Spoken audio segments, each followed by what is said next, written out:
Shalom semuanya, senang kembali dalam program Deep Talk with Pasi. Kita akan bisa melanjutkan tadarus Alkitab kita pada episode kali ini. Dan saya mengajak semua untuk menyiapkan hati kita. Kita terlebih dahulu akan satu hati dalam doa. Mengucap syukur Tuhan buat kesempatan ini kami boleh melanjutkan tadarus Alkitab kami.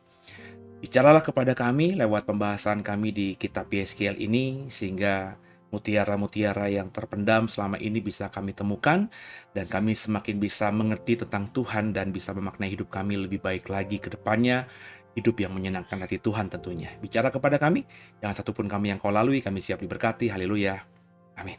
Kalau siapa Alkitab kita masing-masing ya, kita akan membaca dan merenungkan Yeskiel. Kalau tidak salah sih pasal 22 apa pasal 23, 23 kalau tidak salah ya saudara ya. Kita siapkan Alkitab kita. Peganglah tanganku Roh Kudus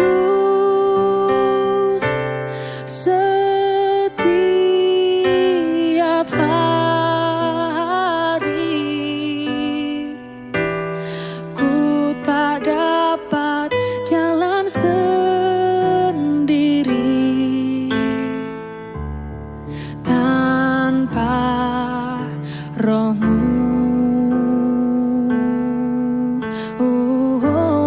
Bawalah diriku kepada jalan kebenaran,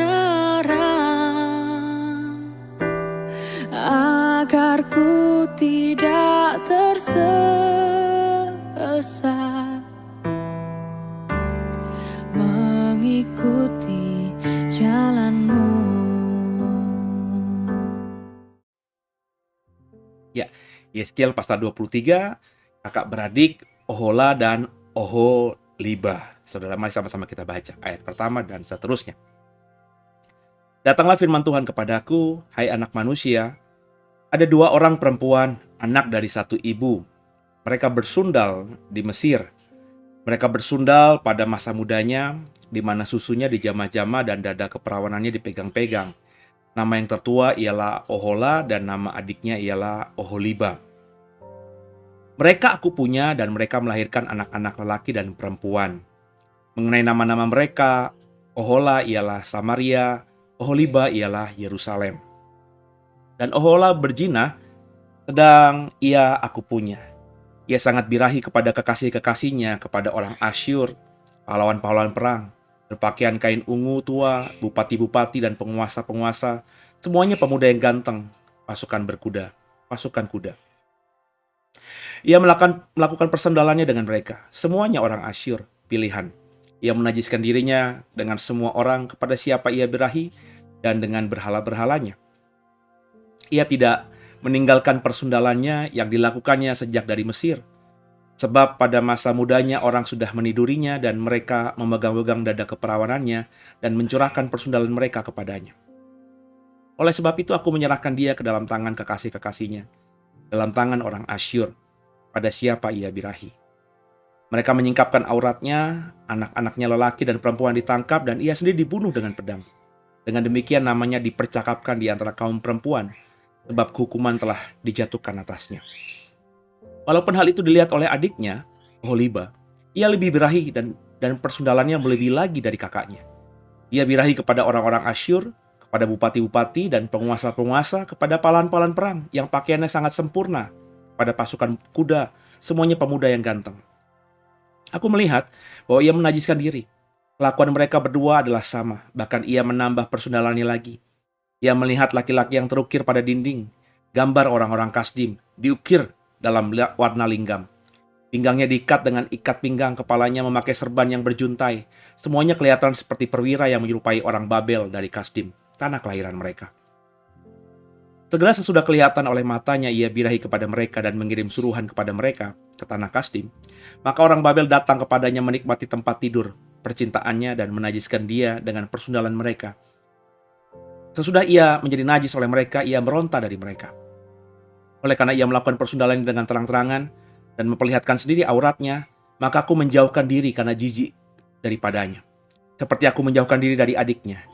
Ia melakukan lebih banyak lagi persundalannya sampai teringat kepada masa mudanya, waktu ia bersundal di tanah Mesir.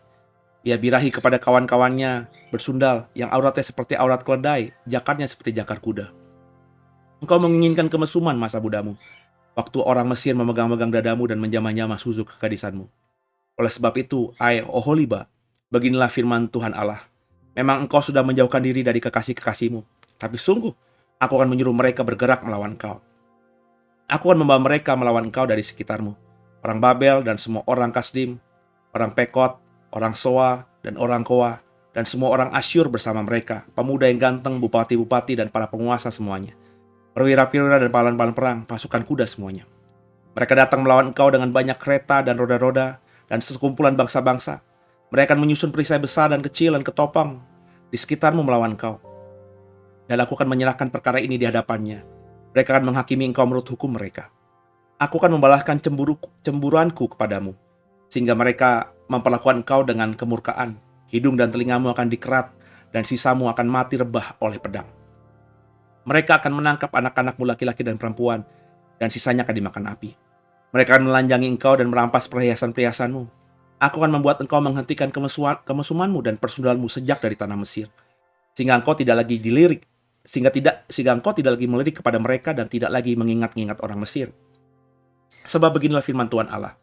Lihat, aku akan menyerahkan engkau ke dalam tangan orang yang kau benci, walaupun engkau sudah menjauhkan diri dari mereka. Mereka akan memperlakukan engkau dengan kebencian dan akan merampas segala hasil jerih payahmu dan meninggalkan engkau telanjang bugil sehingga aurat persundalanmu kelihatan. Kemesumanmu dan persundalmu mendatangkan hal ini atasmu, karena engkau bersundal dengan mengandalkan bangsa-bangsa dan menajiskan dirimu dengan berhala-berhala mereka. Engkau hidup mengikuti kelakuan kakakmu, sebab itu aku akan memberi engkau minum dari pialanya. Beginilah firman Tuhan Allah. Engkau harus minum dari piala kakakmu, piala yang dalam dan lebar mulutnya, yaitu piala yang banyak isinya, menjadi tertawaan dan olok-olok mereka. Engkau akan penuh kemabukan dan duka cita. Piala kengerian disertai kesunyian ialah piala kakakmu Samaria. Engkau meminumnya beserta ampasnya sampai menggugis pecahan-pecahannya, dan engkau merabitkan susumu, sebab aku yang mengatakannya. Demikianlah firman Tuhan Allah. Oleh sebab itu, beginilah firman Tuhan Allah. Oleh karena engkau melupakan aku dan membelakangi aku, sekarang tanggung sendirilah kemesumanmu dan persundalanmu.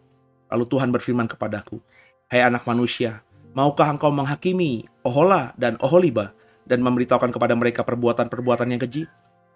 Sebab mereka berzina, tangan mereka berlumuran darah dan mereka berzina dengan penyembahan berhala-berhalanya. Bahkan anak-anak laki-laki mereka yang melahirkan bagiku dipersembahkannya sebagai korban, yang dilahirkan bagiku dipersembahkannya sebagai korban dalam api pada berhala-berhalanya menjadi makanan. Selain itu, hal ini juga mereka lakukan terhadap aku. Mereka menajiskan tempat kudusku pada hari itu dan melanggar kekuduskanku pada hari sabatku. Dan sedang mereka menyembelih anak-anak mereka untuk berhala-berhalanya, mereka datang pada hari itu ke tempat kudusku dan melanggar kekudusannya. Sungguh, inilah yang dilakukan mereka dalam rumahku. Tambahan lagi, mereka meminta orang-orang datang dari tempat yang jauh dengan menyuruh suruhan memanggil mereka. Dan sungguh mereka datang. Demi kedatangan mereka, engkau mandi bersih-bersih, mencalak alismu, menghias dirimu dengan perhiasan-perhiasan. Engkau duduk di tempat tidur yang serba indah, dan di hadapannya meja dengan hidangan yang disajikan. Di tempat tidurmu, di atas tempat tidurmu itu, kau taruh ukupanku dan minyakku. Lalu kedengarlah suara keramaian hidup bersenang-senang padanya. Pada orang-orang, dari orang banyak ditambahkan lagi pemabuk-pemabuk dari padang gurun. Mereka mengenakan gelang pada tangannya, mahkota kemuliaan di atas kepalanya. Aku berkata, apakah bunga yang layu ini masih melakukan perjinahan? Orang bersundal dengan dia, bahkan dengan dia. Mereka datang kepadanya seperti orang mendatangi perempuan sundal. Demikianlah mereka datang kepada Ohola dan Oholiba untuk melakukan kemesuman. Tapi orang-orang yang benar saleh akan menghakimi mereka seperti orang menghakimi perempuan-perempuan yang berzina dan yang menumpahkan darah, sebab mereka adalah perempuan-perempuan berzina dan tangan mereka berlumuran darah. Sebab beginilah firman Tuhan Allah. Biarlah bangkit sekumpulan orang melawan mereka dan biarlah mereka menjadi kengerian dan rampasan. Kumpulan orang ini akan melontari mereka dengan batu dan memancung mereka dengan pedangnya, membunuh anak-anak laki-laki dan anak-anak perempuan mereka, dan membakar habis rumah-rumah mereka. Aku akan menghentikan kemesuman di tanah itu, dan semua kaum perempuan akan memperhatikan peringatan itu, dan tidak akan melakukan kemesuman lagi seperti yang kamu lakukan. Orang akan membalaskan kemesumanmu atasmu, dan kamu harus menanggung dosa-dosamu lantaran kamu menyembah berhala-berhala. Dan kamu akan mengetahui bahwa akulah Tuhan Allah. Haleluya. Kasih Tuhan, biji mata Tuhan. Apa yang kita baca tadi sekali lagi menunjukkan bahwa kalau Tuhan ingin bersabda, berkata kepada umatnya, sometimes Tuhan menggunakan kata-kata yang manis, sometimes Tuhan menggunakan kata-kata yang vulgar. Dan inilah menariknya Alkitab kita. Tidak seperti kitab-kitab suci lain yang berusaha narasinya itu manis-manis, indah-indah. Ada agama tertentu yang bahkan menggambarkan orang-orang yang digambarkan dalam kitab suci mereka semuanya adalah seperti malaikat tanpa salah. Nabi itu benar-benar seperti malaikat tanpa salah. Seolah-olah mereka adalah bukan manusia ketika tampilannya seperti manusia di bumi ini. Hingga Nabi disembah, sambil Nabi disanjung begitu rupanya, seolah-olah memang derajat Nabi atau orang suci mereka itu jauh di atas manusia-manusia biasanya. Tapi Alkitab kita tidak. Alkitab kita ya mengatakan apa adanya. Bahasa yang disampaikan, bahkan kadang-kadang bahasa yang sepertinya bahasa abangan, bahasa orang pasar. Seperti gambaran dari Ohola dan Oholiba yang Tuhan ingin sampaikan kepada Israel lewat Yehezkiel. Kalimat di ayat kedua saja sudah membuat kita kayaknya gimana ketika membacanya. Anak manusia, ada 2 orang perempuan, anak dari satu ibu. Ayat ketiga, mereka bersundal di Mesir. Mereka bersundal pada masa mudanya. Perhatikan kalimat ini. Di sana susunya dijama-jama dan dada keperawanannya dipegang-pegang. Ini kan kalimat yang kalau kita baca dengan perspektif yang gimana gitu, kayaknya kok ada sih di Alkitab kalimat begini. Kok Tuhan berkata demikian? Tapi ya memang seperti itulah, Alkitab itu jujur adanya. Bahkan kalau ngomongin seperti saya bilang tadi, kalau di tempat lain nabinya benar-benar orang yang bukan manusia kayaknya, ya, kudus adanya tanpa salah. Sedangkan di Alkitab ya nabi kalau memang salah ditampilkan kesalahannya begitu rupa. Dan seolah-olah kayaknya kalau kita membaca beberapa figur nabi ya mereka nggak layak sebenarnya jadi nabi gitu. Karena kelakuan mereka, pikiran mereka, sikap mereka ya seperti kita-kita. Kok mereka bisa, kita enggak gitu loh kurang lebih ya. Tapi begitulah Alkitab kita, begitu jujur. Hari ini kita mendapatkan gambaran kembali Tuhan memakai sebuah analogi Samaria dan Yerusalem. Samaria itu tentu bicara mengenai Israel. Ibu kota Israel itu adalah Samaria. Yerusalem tentu bicara mengenai Yehuda karena ibu kota Yehuda adalah Yerusalem. Dikatakan di dalam analogi ini, Samaria itu adalah Ohola yang tertua dan Yerusalem atau Yehuda adalah Oholiba. Ya. Mereka pernah saat masa mudanya bersundal di Mesir. Tentu ini bicara mengenai ketika orang Israel dulu ada di zamannya sebelum Musa, bertahun-tahun, beratus-ratus tahun ada di Mesir, diperbudak di sana. Mereka yang sebenarnya sudah menjadi umat pilihan lewat pemilihan Tuhan atas nenek moyang mereka, Abraham, Ishak, dan Yakub. Tapi ketika mereka akhirnya menjadi bangsa yang besar di Mesir, mereka bersundal, mereka tidak menyembah kepada Elohim, mereka tidak berteriak kepada Elohim, terbukti mereka sama sekali tidak berpikir untuk kembali ke tanah perjanjian, tanah yang sudah Tuhan janjikan kepada nenek moyang mereka. Mereka bahkan berpikir nggak apa-apalah kita di Mesir ini diperbudak, ya, udah kita di sini aja.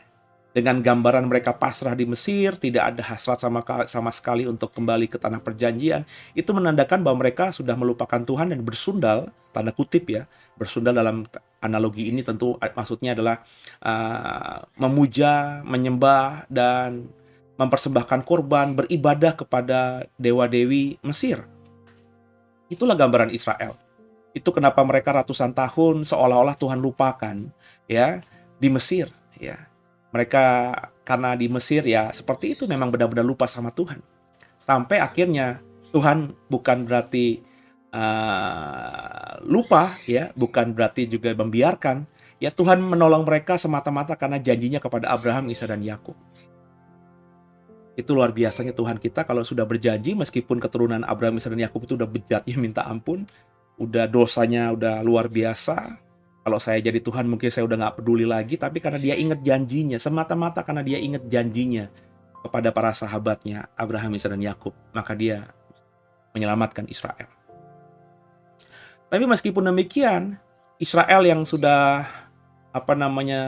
keluar dari persundalan di Mesir, ya, ternyata kemudian ya dia belum bertobat sungguh. Meskipun kita tahu bahwa yang masuk ke tanah perjanjian adalah generasi kedua yang lahir di tanah padang gurun, bukan dari Mesir, tapi faktanya apa yang dilakukan oleh orang tua mereka, kakek mereka, nenek moyang mereka di Mesir masih terbawa ketika mereka bahkan sudah ada di tanah perjanjian.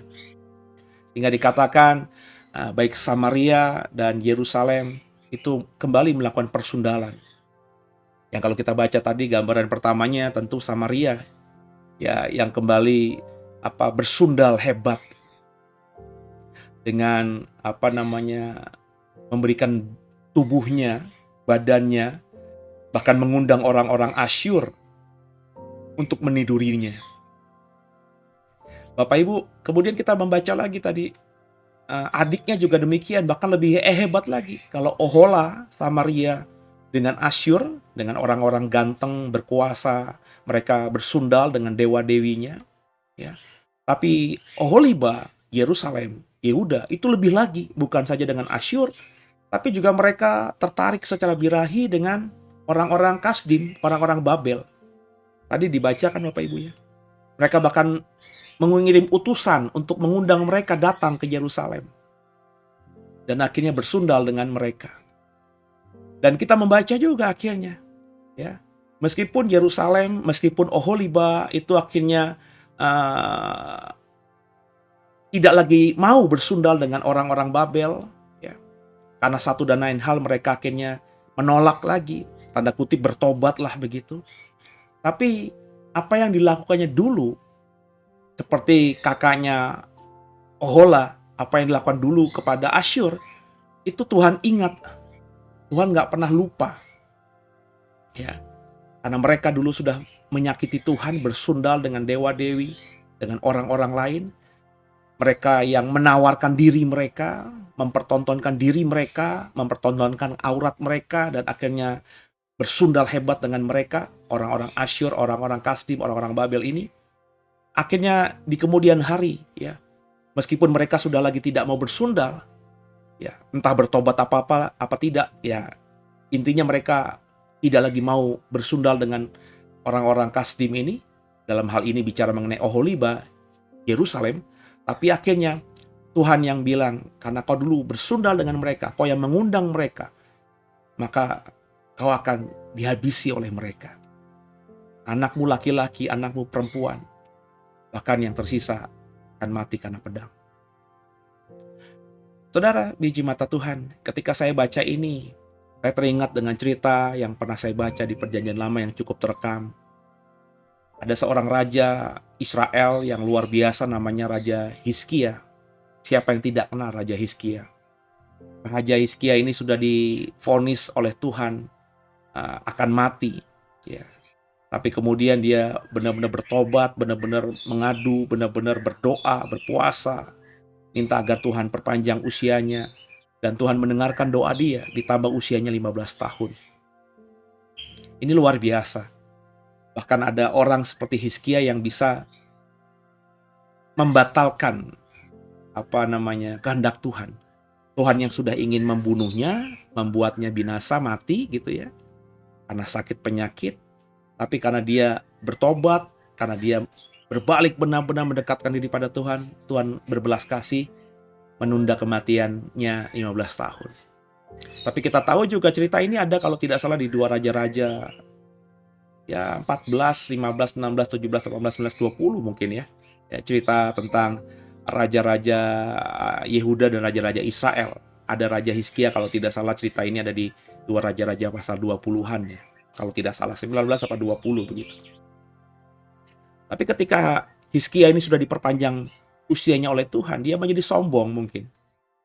Dan dia mengirim utusan kepada orang-orang Babel untuk datang. Dan akhirnya ketika utusan Babel mengunjungi dirinya di Yerusalem, dia mengundang utusan-utusan Babel untuk dijamu di rumahnya, di istananya, dan dipertontonkan semua yang ada di istananya. Yesaya ketika melihat ini, apa yang kau lakukan? orang-orang Babel ini di istanamu. Aku pertontonkan. Apa yang kau pertontonkan? Semuanya, kata Hizkia. Tidak ada yang tidak kuperlihatkan kepada orang-orang Babel. Dan kemudian Yesaya berkata kepada Hizkia, ada waktunya nanti semua yang kau pertontonkan itu di Babel tidak akan ada lagi di istanamu dan akan dibawa ke Babel. Dan itulah yang terjadi juga. Inilah yang juga dinubuatkan oleh Yeskiel. Bagaimana mereka yang tadinya bersundal, ya, karena satu dan lain hal, mungkin politik, mungkin keamanan, mungkin ekonomi, mereka akhirnya lebih mengandalkan bergantung pada orang-orang Asyur, Israel dalam hal ini. Yehuda bergantung kepada orang Asyur dan juga bergantung kepada Babel, ya. Tidak bergantung pada Tuhan. Mereka mengundang orang-orang Asyur, orang-orang Babel untuk mengunjungi mereka. Bahasa dalam kitab Yeskiel, mereka akhirnya memberikan tubuh mereka bersundal dengan orang-orang kafir ini, menyerahkan hidup mereka bergantung pada mereka, dan Tuhan marah akan hal ini. Meskipun dalam cerita di Yeskiel 23 ini, Oholiba, Yerusalem, Yehuda tidak mau lagi bersundal dengan orang Kasdim atau Babel, tapi akhirnya Tuhan ingat, Tuhan hukum, hingga orang-orang Babel yang ditolak untuk bersundal lagi oleh orang Yehuda dengan mereka, akhirnya marah dan menghancurkan Yerusalem, Yehuda, dan kita tahu ceritanya. Orang-orang hebat semuanya dibuang ke Babel. Ada Daniel, Sadak, Mesak, Abednego, dan lainnya. Orang-orang hebat, raja-raja, keturunan raja, semuanya dibuang di Babel. Yang saya dapatkan, rema yang saya dapatkan dari sini bahwa apa yang kau tabur itu yang kau tuai, saudara. Dalam konteks cerita ini, kenapa Tuhan begitu murkanya kepada baik Ohola, Samaria, Israel, maupun kepada Oholiba, Yerusalem, Yehuda. Karena mereka lebih menggantungkan hidup mereka kepada bangsa-bangsa kafir dan dewa-dewi mereka. Mereka melakukan sinkritisme. Karena tekanan, karena keadaan, mereka tidak bergantung pada Tuhan, tidak mau berserah kepada Tuhan. Kembali ingat seperti di Mesir, mereka kembali mengikuti penyembahan-penyembahan dari bangsa-bangsa yang disebut bangsa Asyur dan Babel itu. Karena mereka mungkin datang kepada Yerusalem, datang kepada Samaria dengan segala dewa-dewi mereka.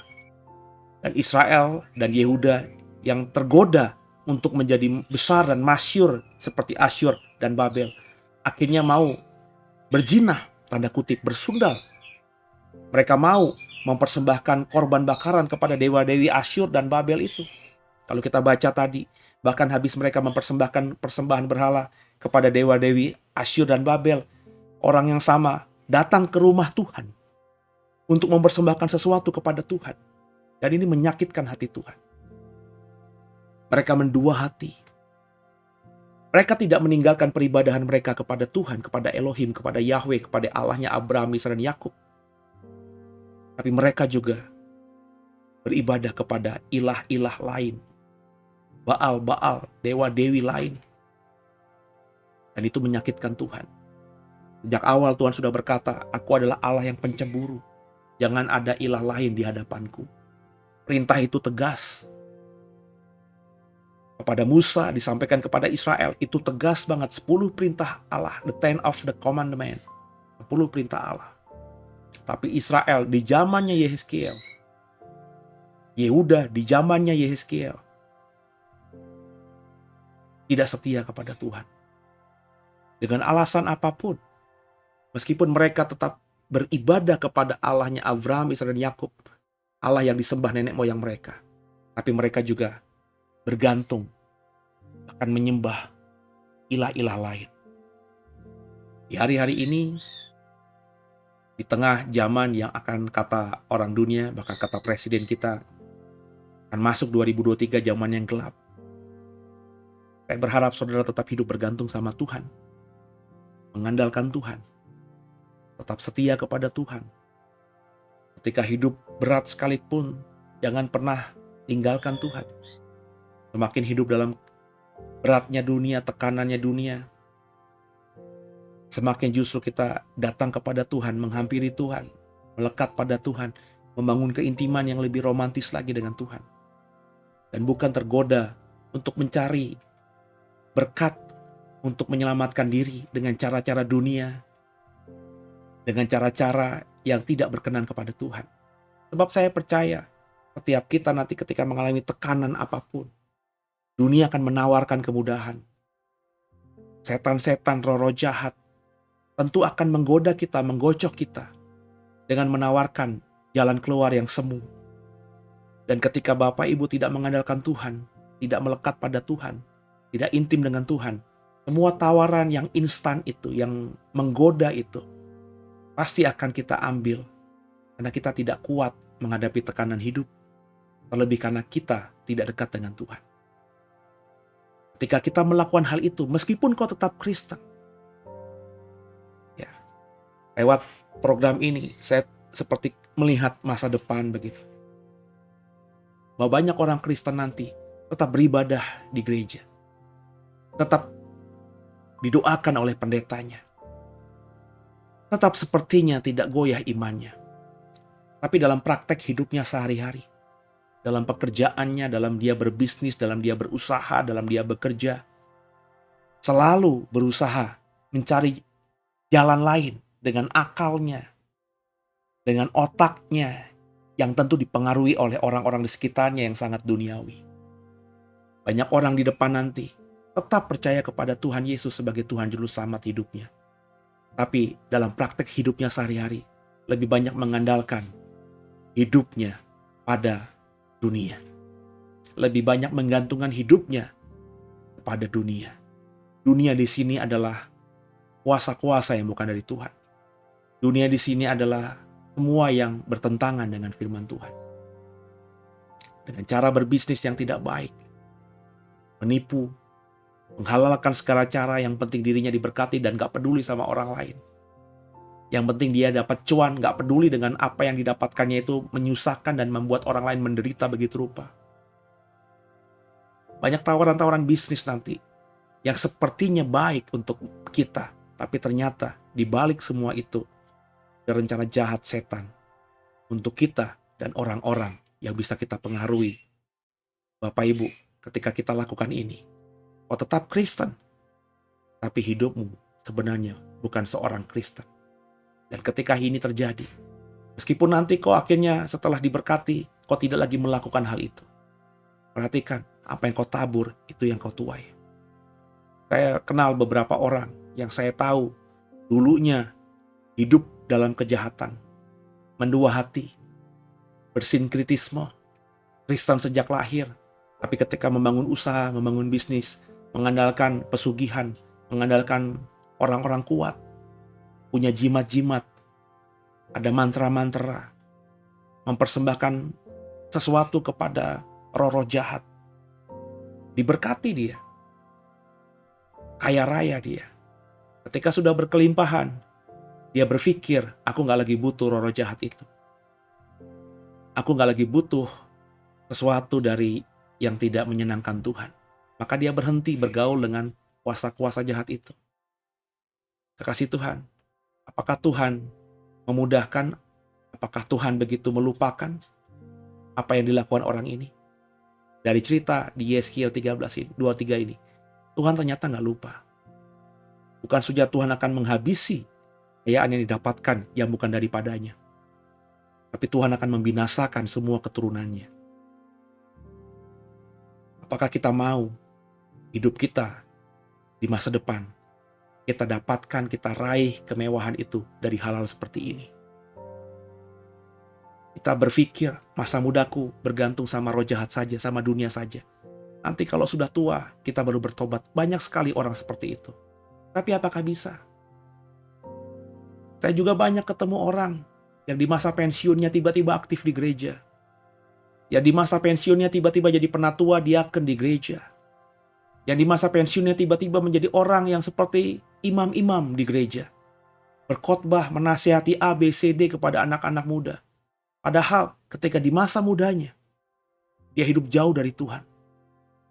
Mendapatkan kekayaan yang dinikmati di masa tua, itu karena sesuatu yang menyakitkan hati Tuhan. Mungkin orang-orang ini yang tipikalnya seperti saya bilang tadi. Masa muda pokoknya hidup berantakan aja, yang penting dapat uang. Ketika nanti dapat uang, kalau aku sudah tua, aku mau bertobat. Tapi saudara, saya juga melihat Bahwa orang-orang ini yang di masa tuanya, di masa pensiunnya sudah melayani Tuhan, tapi hidupnya susah, hidupnya menderita akhirnya. Kenikmatan yang didapatkannya, yang dia pikir bisa dinikmati di masa tuanya, nggak didapatkan oleh anak-anaknya, nggak bisa dirasakan oleh anak-anaknya. Saya kenal seorang yang luar biasa diberkati Tuhan. Tapi anak-anaknya berantakan semuanya. Bahkan ada yang mati. Ada suku tertentu yang membanggakan anak laki-laki lebih daripada anak perempuan. Saya kenal beberapa orang. Beberapa bahkan sangat pribadi saya kenalnya. Dari suku tersebut. Di mana akhirnya anak laki-lakinya mati. Mati bukan dengan kesaksian yang baik. Mati dengan kesaksian yang dilihat dan didengar orang-orang sekitar. Orang-orang yang kenal dengan kematian yang tidak enak. Mati karena narkoba. Sehingga akhirnya masa tua pensiunan ini ya tidak bahagia. Apa yang dipikirnya dulu dia mau kumpulkan dengan kuat gagahnya dia agar bisa membahagiakan dirinya dan keluarganya di masa tuanya, nggak terjadi. Entah kenapa saya berani keras ngomong begini, karena memang Tuhan izinkan saya bertemu, melihat orang-orang yang seperti ini bukan satu dua tapi cukup banyak Bapak Ibu. Makanya kalau Bapak Ibu mendengarkan saya khotbah, saya nggak peduli sama orang beragama Kristen. Dan berkali-kali juga saya bilang, jangan lihat orang itu dari tampilan luarnya. Kenali dulu. Lihat track recordnya. Kenapa saya berkata begini? Karena saya melihat, sekali lagi bukan satu dua tapi cukup banyak. Yang akhirnya menderita luar biasa. Hari ini Bapak Ibu, kalau kau belum sampai seperti Ohola dan Oholiba, kau belum berpikir mengkhianati Tuhan, menduakan Tuhan, seperti Ohola dan Oholiba, seperti Samaria dan Yerusalem, seperti Israel dan Yehuda, jangan kerjakan. Sebab kalau kau kerjakan, apa yang kau tabur hari ini, akan kau tuai nantinya. Meskipun kau mungkin sempat bertobat, tidak lagi mau melakukan hal yang sama, dosa yang sama, tapi Tuhan ingat apa yang kau perbuat di masa lalu. Tuhan tahu motivasi kita di masa lalu. Tuhan tahu juga hari ini di masa tuamu kau bertobat, kenapa? Karena emang kau sudah merencanakan sejak masa muda. Pertobatanmu di masa tua itu bukan pertobatan yang sungguh-sungguh. Pertobatanmu di masa tua itu semata karena kau tidak mau mati nanti ke neraka. Tapi bukan sungguh-sungguh karena kau sudah merencanakan, kau sudah agendakan. Masa mudamu kau berdosa, nanti masa tua kau bertobat melayani Tuhan. Kau berpikir setelah kau bertobat di masa tuamu melayani Tuhan, kau bisa cuci semua dosamu itu. Yang kau lakukan dengan sengaja, terstruktur, terencana.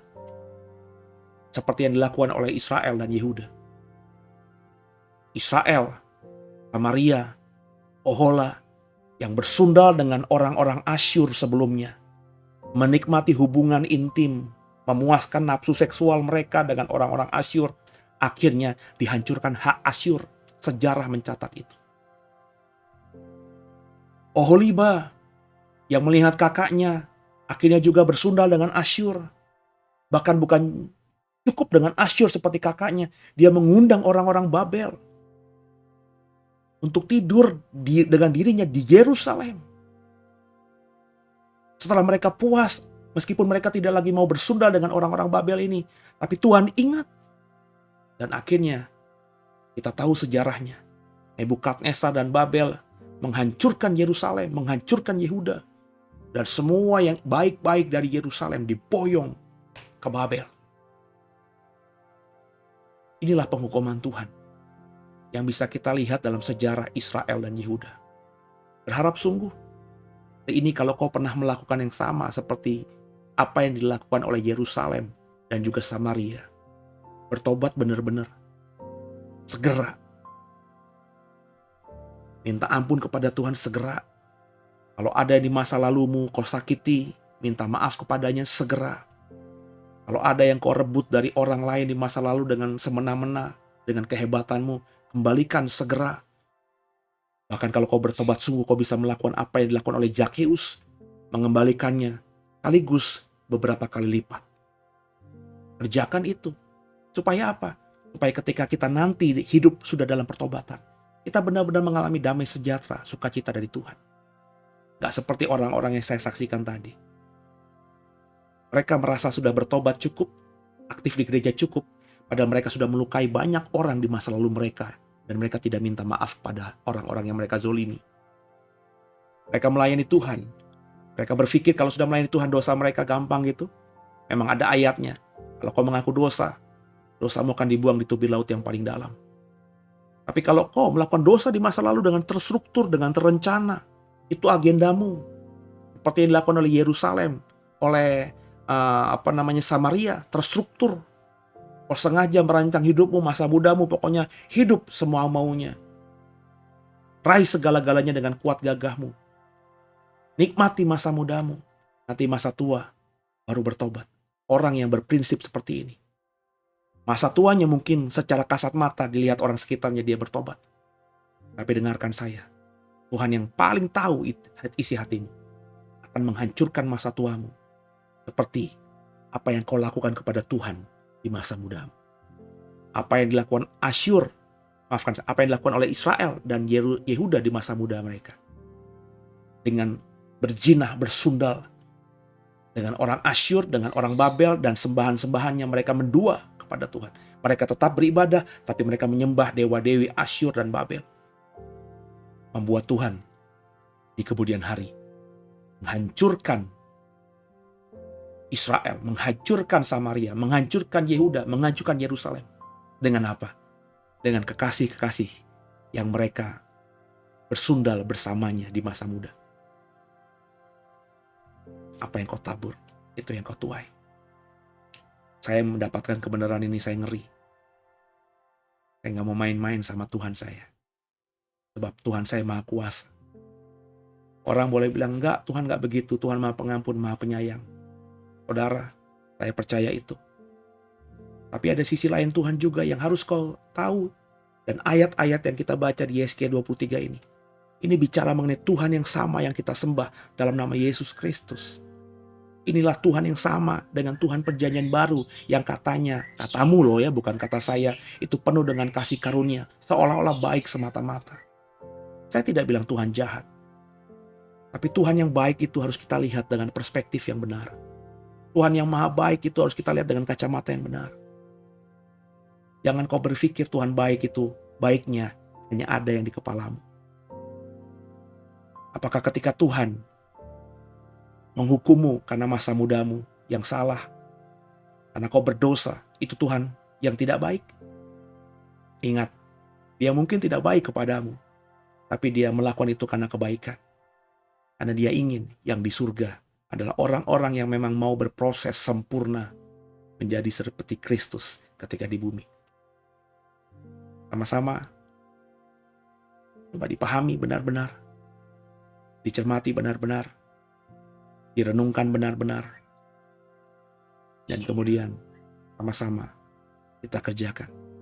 Dengan pertolongan Roh Kudus, kita akan dimampukan untuk tidak tergoda dengan indahnya dunia, tidak tergoda seperti Ohola dan Oholiba. Kita tetap setia kepada Tuhan kita, pada suami kita, kepada pemilik kita.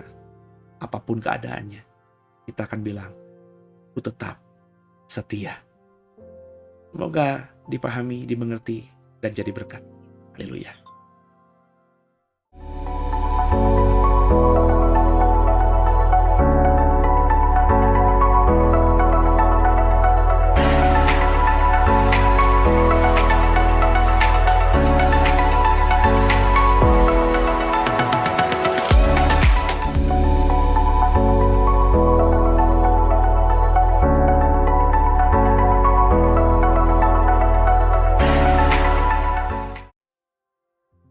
Ya Bapak Ibu, ada flyer terakhir tadi, saya mengundang Bapak Ibu untuk ikut sekolah Kitab Doe termin kedua, kelas dasar Kristen 2, yang akan nanti ada 4 topik, 4 mata pelajaran. Yang pertama adalah belajar tentang gereja, eklesiologi.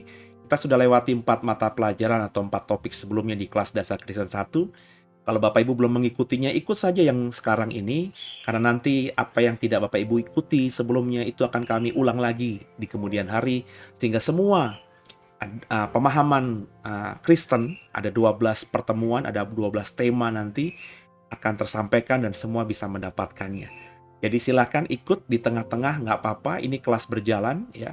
Nanti yang Bapak Ibu terlewat, Bapak Ibu akan mendapatkannya kembali di kemudian hari. Semoga ditangkap, semoga dipahami, dan kita bertumbuh bersama, punya iman yang benar bersama komunitas The Way. Kalau Bapak Ibu diberkati lewat program ini, terus dukung doa program ini, dukung doa saya, agar terus semakin dipertajam program ini jadi berkat buat saudara tentunya. Dan jangan lupa juga untuk mendukung lewat subscribe, like-nya, kasih komentar yang baik di kolom komentar. Juga kalau ada rema yang kau dapatkan yang beda dengan yang saya bagikan itu di live chat, di kolom komentar. Dan yang terakhir, kalau tidak keberatan, saudara juga mau ambil waktumu semenit, 2 menit untuk di-share link program ini kepada saudaramu yang Kristen, orang percaya lainnya, supaya mereka yang mungkin masih belum menggebu-gebu dalam kebenaran firman Tuhan, mereka bisa akhirnya bersama-sama bisa bertumbuh dengan kita di dalam komunitas Tadarusan Alkitab The Warriors Digital Ministry ini, Deep Talk with Pasi. Itu ya saudara ya, dan terima kasih. Kita akan ketemu di episode berikutnya, dan sebelum kita berpisah, kita satu hati kita berdoa. Makasih Tuhan, kami belajar banyak hari ini di episode ini dari Ohola dan Oholiba. Bagaimana Israel dan Yehuda itu bersundal di masa muda mereka dengan orang-orang Asyur, orang-orang Babel. Mereka mengundang orang-orang ini membanggakan diri mereka dan apa yang mereka punya. Mereka kemudian juga akhirnya bersekutu dengan Asyur dan Babel, bahkan ikut menyembah dewa-dewi yang disembah orang Asyur dan Babel. Meskipun mereka akhirnya seperti Yeskiel 23 tadi katakan, tidak lagi mengikuti penyembahan kepada dewa-dewi. Mereka tidak lagi bergaul dengan orang Asyur dan orang Babel. Apa yang mereka lakukan sebelumnya terekam. Tuhan Maha tahu. Dan Tuhan tahu rencana Israel dan Yehuda. Hingga akhirnya Tuhan menghajar mereka dengan orang-orang Babel, orang-orang Asyur yang dulunya mereka tiduri tanda kutip, berhubungan dengan mereka secara duniawi. Dan Tuhan pakai Asyur dan Babel untuk menghancurkan baik itu Israel maupun Yehuda. Kami belajar Tuhan, apa yang kami tabur, dosa yang kami tabur, apalagi dosa yang kami rencanakan, itu tidak begitu mudah saja bisa sekedar dilupakan Tuhan lewat apa yang disebut dengan pertobatan. Banyak orang dalam hidup hamba ternyata di masa tuanya juga sepertinya bertobat, tapi pertobatannya semu.